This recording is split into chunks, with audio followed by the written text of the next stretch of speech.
So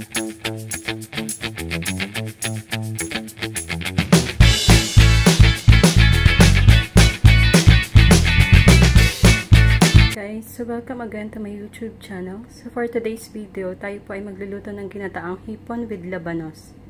So for our ingredients, tayo ay gagamit ng fresh shrimps, white radish or labanos, 1 cup coconut milk, garlic, chopped onion, ginger. Sa ginger po dapat po maraming-marami kasi siya po yung magbibigay ng masarap na lasa dun sa lulutuin po natin. Green chili, spring onion, chili powder kung gusto niyo pong medyo spicy, black pepper, and then fish sauce. So first, tayo po yung magigisa ng bawang. The next po yung onion. Then yung ginger.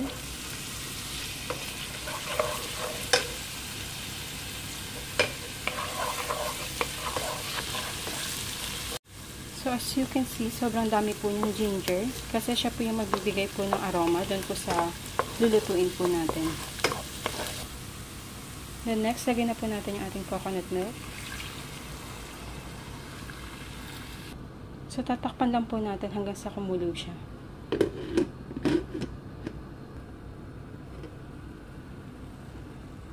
So ayan, kumukulo na po siya. Then, pwede na po natin lagyan ang ating shrimp, fish sauce. So, haluin lang po natin.